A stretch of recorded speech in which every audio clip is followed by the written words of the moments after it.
Hi guys, good day. It's me, Teacher MJ. Our topic for today class is all about solving quadratic equation by subtracting the square root. And then later on class, we will find the roots. So without further ado, let's do this topic. So we will have 10 examples class for you to really understand this one. Alright, so let's start. Now the equation class of subtracting the square root, we have x squared equals c. Then the answer class would be x equals positive then negative c. Once again class, x squared equals c. Always remember class that in subtracting the square root, c is always on the right of this equal sign. To get the value of x class, you extract square root both sides so that we can cancel this out. Now once again class, once you extract a quadratic term, your answer for x class will be positive then negative then c. Once again class, this will be our answer. X equals positive then negative. We do have two answers since we extract a quadratic term. This is x squared. So there will be positive then negative c. So let's try number 1 class for you to understand this one. Example number 1. X squared minus 25 equals 0. Once again class, c is always on the right of this equal sign. So we need to transpose 25 from left to right. Once we transfer from this equal sign, you change the sign class. So this will be x squared equals, this is negative 25, it will be positive 25. Alright, and then to get the value of x, you extract square root both sides so that we can cancel this out. And our answer class, x equals, now what would be the square root of 25 class? You think of a number that when you multiply it by itself, the answer is 25. That's correct, that would be 5, right? Because 5 times 5, that's 25. So the square root of 25, that would be positive, then negative 5. Once again class, in extracting the square root, you have two roots. That would be positive, then negative, then the square root of 25, that is 5. That's it class. This will be our answer for number 1. So number 1, first root, x equals positive 5, x sub 1 positive 5. And the other root, x sub 2, will be negative 5. That's it class. All set for example number 1. Easy, right? For number 1. Alright, now what if the teacher will ask you to check your answer? So to check your answer class, simply substitute the value of x sub 1 and x sub 2. Example, positive 5. So plug in 5, positive 5, so 5, then squared, minus 25 equals 0. So 5 squared, once again, it doesn't mean 5 times 2, it means 5 times 5. 5 times 5, that is 25, minus 25 equals 0. 25 minus 25, that is 0, equals 0. If the right equation class is the same with the left, 0 equals 0, therefore our answer class is correct. Left equation is the same on the right equation, therefore your answer is correct. How about negative 5, sir? Let's check negative 5. So that's how you check class. Just in case class, the teacher will ask you to check your answer, this will be the thing that you will do class. You just simply substitute the value of x. So x sub 2, negative 5, then squared, minus 25 equals 0. So negative 5 squared, once again, it doesn't mean negative 5 times 2, it means negative 5 times negative 5. You multiply this equation by itself twice. Negative 5 times negative 5, that would be positive 25. So this is 25. Okay, once again, negative 5 squared, it means negative 5 times negative 5, that would be positive 25. Negative times negative, that's positive. 5 times 5 is 25. Minus 25 equals 0. So 0 equals 0. Therefore, class, our answer is correct. That's it, class. That's the answer for number 1. X sub 1 equals 5. X sub 2 equals negative 5. Alright, let's have example number 2. X squared equals 16. So, is the constant is already on the right of the equal sign? Yep. 16 is already on the right. Therefore, we can just simply extract square root both sides. Cancel this out. And our x will be square root of 16. What would be that number class? That when you multiply it by itself, you get 16. That's correct. That would be 4. So that would be positive, then negative 4. All set class. That's the answer for number 2. Easy, right? So x sub 1 is positive 4. And x sub 2, that would be negative 4. Alright, let's have number 3. So we have x squared minus 17 equals 1. So once again, we transpose this constant from left to right. Alright, so this is negative, it will be positive. So this will be x squared, copy equals sign, then copy 1. This is negative 17, it will be positive 17. So this will be 1 plus 17. This will be x squared equals 1 plus 17. That would be 18. Alright, and then you extract square root both sides. Extract square root both sides, cancel this out. So we have x equals square root of 18. Now, class, do we have square root of 18? Nope. 18 is not a perfect square, right? What are those perfect square? Let's recall, class. What are those perfect square? We have 4, we have 9, we have 16, 25, 36, 49, and so on, right? 64, and so on. We call this number, class, perfect square because when we get the square root of this number, our answer, class, is a whole number. Example, class, the square root of 4, that's 2. The square root of 9, that's 3, right? The square root of 16, that's 4. Square root of 25, that's 5. So 18 is not here. So the thing that you will do, class, is you find two numbers that one number is a perfect square, the other is not, that when you multiply, you will get 18. Okay, once again, you find two numbers that one number is a perfect square, the other is not, that when you multiply the two numbers, you will get 18. For me, class, the thing that I will do, class, I just simply divide 18 by the number below 18. Of course, 18 divided by 25, that cannot be. Okay, 18 divided by 25, that cannot be, because 25 is greater than 18. So I will try 18 divided by 16. Can I divide 18 by 16? Nope. It's not. How about 9? Can I divide 18 by 9? Yep, 18 divided by 9, that's 2, right? Therefore, I can divide 18 by 9. So therefore, I can find two numbers that one number is a perfect square, the other is not. Therefore, I can say that 18, I can simplify this one by 9 times 2, right? 9 times 2. Why is that, sir? One number is a perfect square, 9 is a perfect square, then 2 is not. That when you multiply, class, you will get 18. Once again, class, 18 is not a perfect square. The thing that we will do, class, is we find two numbers that one number is a perfect square, the other is not. That when you multiply, you will get 18. And that would be 9 times 2. Alright, so x will be equals to the square root of 9, that is 3. You put it outside. Once again, the square root of 9, that is 3. So there will be positive, then negative 3, then copy square root of 2. We don't have square root of 2, so simply copy square root of 2. The square root of 9, that is 3, you put it outside. Do not forget positive, then negative. Copy 3, then square root of 2. I hope you get this one, class. Once again, class, let's try another one. Last one, class. Is square root of 20. 20 is not a perfect square. So what are those two numbers, class, that when you multiply, you will get 20? One number is a perfect square, the other is not. What would be that number, class? That's correct. That would be 4 times 5, right? Because 4 is a perfect square, then 5 is not. When you multiply, you will get 20. So the square root of 4, that's 2. You put it outside, the radical symbol. Square root of 4, that's 2. Then simply copy square root of 5.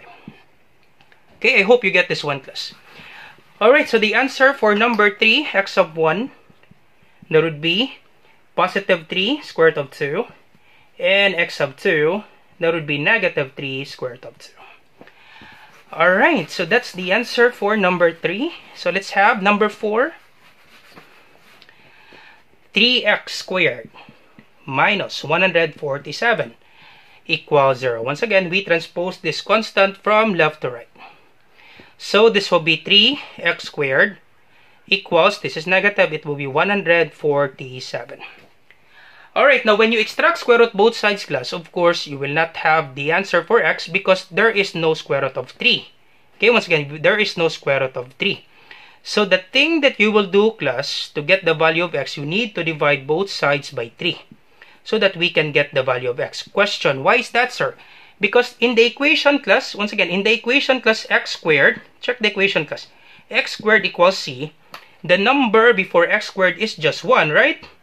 X squared equals c. The number before x squared is just 1. So we have 3 here. Therefore, we need to divide this 1 by 3 because 3 divided by 3, that would be 1x squared. Okay, 3 divided by 3, that would be 1x squared.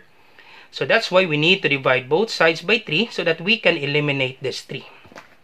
Because we don't have a square root of 3 plus square root of 3, we don't have a square root of 3. That's why we need to divide both sides by 3. So this will be x squared equals 147 divided by 3. Okay, so 14 divided by 3, that's 4. 4 times 3 is 12. Subtract 14 minus 12, that's 2. Bring down 7. 27 divided by 3, that's 9. 9 times 3 is 27.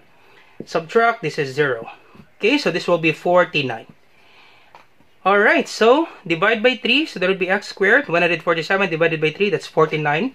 So to get the value of x, you extract square root both sides so that we can cancel this out. So x equals the square root of 49, there will be positive, then negative 7. Because 7 times 7, that's 49. That's it, class. So x sub 1, positive 7, and x sub 2, that's negative 7. Alright, let's have example number 5. So 9b squared minus 100 equals 0. Once again, transpose this constant from left to right.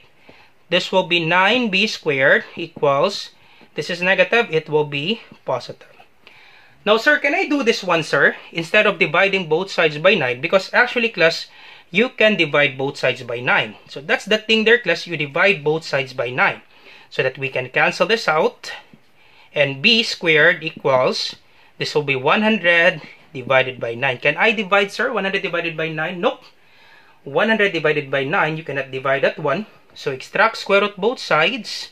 Extract square root both sides. So cancel this out. So b equals the square root of 100. That would be 10. And the square root of 9, that is 3. And do not forget positive, then negative. So positive, negative, 10 over 3. Once again, class, if you can reduce the fraction to its lowest term, always reduce, class. That's actually mandatory in fractions, class. You always reduce the fraction to its lowest term, if you can reduce. But in this scenario, class, we cannot reduce the fraction. We cannot divide, class, to get a decimal answer. We're not allowed, class, to have a decimal answer for this one. So we cannot reduce. So that would be our final answer. So b sub 1 equals positive 10 square root positive 10 over 3. And b sub 2, that would be negative 10 over 3. Question, sir, can I do this one, sir? What if I do this one, sir? 9b squared equals 100. Then I get the square root of 9b squared and the square root of 100. So this will be square root of 9, that's 3. Square root of b squared, that's b, equals the square root of 100, that will be positive negative 10. And then so that I can get b, I will divide both sides by 3. Divide both sides by 3. So my b equals positive negative 10 over 3. Yep. You will have the same answer, class, but for me, class, it's better to have this solution. You divide both sides by 9 first before you get the value of b. Alright, so let's have example number 6. Example number 6. So x minus 5 squared equals 16. Once again, to get the value of x, you extract square root both sides, class, so that we can cancel this out. And then extract square root both sides. So this will be x minus 5 equals square root of 16. That's positive negative 4. And to get the value of x, you equate this one. This is x minus 5. You start with positive 4. And the other one, x minus 5 equals then negative 4. And then to get the value of x sub 1, you transpose negative 5 from left to right. This one. So this will be x equals, copy 4. This is negative 5. It will be positive 5. And the other one, x equals, this is negative 4, copy. This is negative 5. It will be positive 5. Once again, you extract square root both sides, so that we can cancel the exponent too. Then copy x minus 5, square root of 16, that's positive negative 4. And then we equate, plus, copy positive 4, then copy x minus 5, copy negative 4, then copy x minus 5. So this will be x equals 4 plus 5 is 9, x sub 1, and x sub 2, x equals negative 4 plus 5, unlike sign, subtract, 5 minus 4 is 1, copy the sign of the larger number, that would be positive 1, x sub 2. That's it, class. X sub 1 is equals to 9. And then x sub 2 is equals to 1. Alright, so let's try number 7, class. 8, 9, and then you try number 10, class. Okay, let's try number 7. So number 7, we have 36x squared minus 64. So this will be 36x squared. We transpose negative 64 from left to right. So this will be positive 64. And then, to get the value of x squared, we divide both sides by 36. Divide by 36. Cancel this out. So this will be x squared equals 64 over 36. And then you extract square root both sides, class. Okay, extract square root both sides. Cancel this out. So this will be x equals the square root of 64. Do not forget positive, then negative. Square root of 64, that's 8. Square root of 36, that's 6. Check, class. Can we reduce the fraction? Okay, can we reduce the fraction, class? Because if you can reduce, you always reduce, class, the fraction to its lowest term. Yep, we can reduce 8 and 6 by 2, right? The greatest common factor, that is 2. So 8 divided by 2, that's 4. 6 divided by 2, that's 3. Sir, is it necessary to reduce the fraction to its lowest term? Yep, that's actually mandatory, class. Always reduce the fraction to its lowest term. So x equals positive, then negative 4 over 3. That's it, class. That's the answer for number 7. So let me just write it here. So x sub 1 equals 4 over 3, positive. And x sub 2, that would be negative 4 over 3. Alright, so let's try number 9, class. And then you try number 8 and number 10, class. You try this one, class, and you put your answer in the comment section down below. Let me check, class, if you really understand our topic for extracting the square root. Alright, let's try number 9, class. X squared minus 13 equals 0. Transpose 13 from left to right. This will be x squared equals, this is negative, it will be positive 13. And then you extract square root both sides so that we can cancel this out. So x equals, do we have square root of 13, class? Can we find two numbers that when we multiply, we will get 13? Nope, there is none, class. Therefore, we cannot simplify square root of 13. So our answer will be x equals positive, then negative square root of 13. So x sub 1 equals positive square root of 13. X sub 2, that would be negative square root of 13. That's it, class. All set. Okay, that's it, class. All set. So you try number 8, class, and number 10, and you put your answer in the comments section down below. Let me check, class, if you really understand our topic for today. So I hope you learned something new today, class. If you like this video, do not forget to like, share, and subscribe. You share it to your friends and to your classmates so that we can help more students. Once again, class, this is Teacher MJ. Have a great day, class. Goodbye for now. Bye-bye.